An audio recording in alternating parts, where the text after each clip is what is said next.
It's time for people to take Bitcoin seriously. I kind of think everybody has a duty to understand Bitcoin. Bitcoin is going to be a part of everyone's life. It's up to you whether you want to own it. That depends on whether it's suitable for you, depending on what life stage you're in. But everyone should understand it because they will be interacting with it at some point.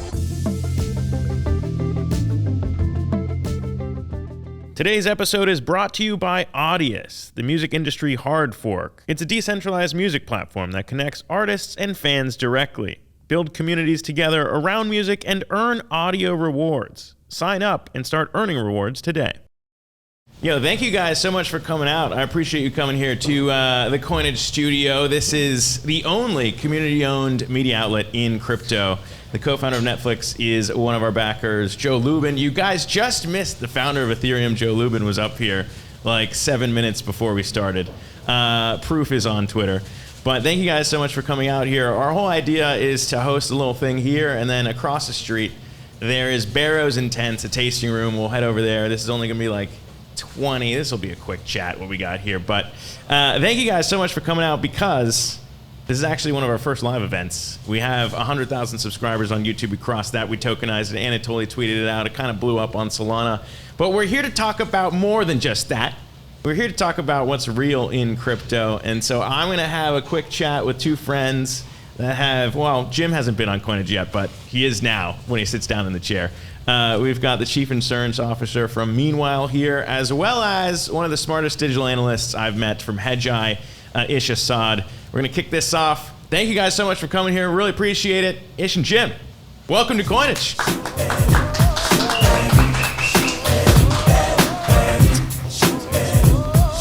All right.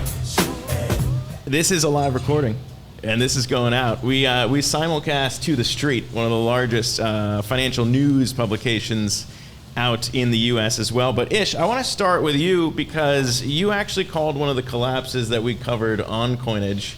It wasn't Terra. That was when we interviewed Do Kwon and the Terra collapse, but it was Mantra. And I just want to start with kind of how far we've come from maybe the earlier days in crypto where that was more commonplace. How do you put it into context in terms of where Bitcoin's at in 2025? Yeah, I think Bitcoin has clearly become a more serious asset, and it's trying to lead the rest of crypto there as well. Things like Mantra are still going to happen, not as high profile as Terra, but an equally multi-billion-dollar collapse. But today we see Bitcoin being seen as a legitimate capital asset, and I think the trend this cycle is these Bitcoin treasury companies, everyone flocking to Bitcoin as a reliable reserve asset. And I'm sure Jim will be able to speak on that as well. So. Yeah, well, Jim, it was literally, I think, today that we saw, Fannie and Freddie now potentially, as Donald Trump wants to make this the crypto capital of the world, saying that people can use their Bitcoin to, I think, secure mortgages. And yeah. What you guys are doing with life insurance, I feel like it's wild to think that Bitcoin can now be plugged into what was unthinkable traditional financial systems before. Yeah, I think that's exactly right. We designed, Meanwhile, a life insurance company denominated in Bitcoin to help people that are rich in Bitcoin plan their financial future. Similar to how other financial services companies work in dollars or yen or euros. And so as Fannie and Freddie are now counting Bitcoin wealth or other crypto wealth in their calculations for loans, that only improves the prevalence, I believe, of Bitcoin in the financial services industry, and it only helps what we're doing because I think more prevalence means more value and more financial needs for customers. Yeah, I think as a founder in the space and trying to do what we're doing here at Coinage, it's been interesting to see kind of mainstream reputation of crypto change over the years. SBF, actually, fun fact, was in jail just like 2 streets from here. And I chatted with him right before his trial began because I've known him for a few years. And to think about the the chilling effect that happened before the U.S. became kind of the new crypto capital of the world. Ish, when you look at kind of the flows of what we're seeing now with Bitcoin itself, it is pretty wild to think that Larry Fink once called it an index for money laundering, but now here we are with BlackRock doing what they're doing. How do you kind of put your finger on how that matters for where Bitcoin's price will go over time? Yeah, I think, even Michael Saylor once said, Bitcoin is going to suffer the same fate as online gambling.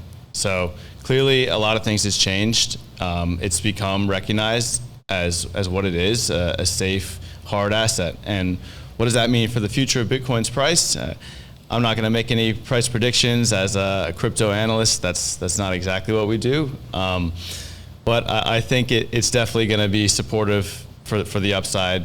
And when you think about the game theory behind Bitcoin, and because that's kind of what drives its entire use case, I think one way I like to put it is Bitcoin's either going to zero or infinity. Yeah. And it's at 100K today, and that's not zero. No, it is not. It's certainly not. And I also think, Jim, just to kind of put a point on it, people say, to quote Sailor, you never sell your Bitcoin. And I think with life insurance, it's kind of a touchy subject. Maybe too many people don't think about life insurance because it means you're dead.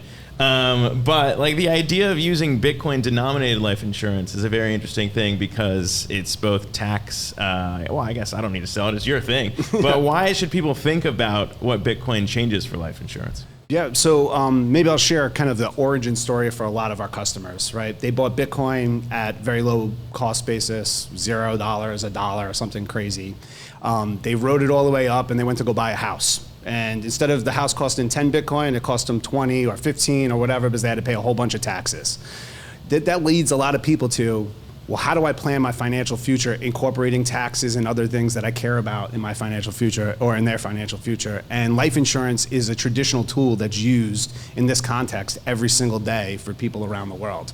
And so it feels like if you're looking at something for long-term value, touch on some of the game theory of Bitcoin, you have Larry Fink out there telling everybody to put 2% of your long-term assets into Bitcoin. I think there's a very compelling case that if you're putting 2% of your long-term assets in Bitcoin, you should have 2% of your life insurance in Bitcoin as well, because it's the same story. Yeah. And I guess, I don't know how many people are coming straight from like, they've never been in crypto before, and this is, I don't know, I doubt if you're a permissionless, you haven't touched it before, but I feel like, I don't know, Ish, what would you say is kind of like the most interesting takeaway? Because for those who don't know, Hedgeye is one of the premier research, not just for crypto, but for traditional finance as well. I mean, what are you kind of seeing as the lessons that people should know now that we've evolved beyond kind of the volatile early days to where we are? Yeah, I think, it's time for people to take Bitcoin seriously. I kind of think everybody has a duty to understand Bitcoin. And it's different from the rest of crypto. I think Bitcoin is going to be a part of everyone's life. It's up to you whether you want to own it. That depends on whether it's suitable for you, depending on what life stage you're in. But everyone should understand it because they will be interacting with it at some point.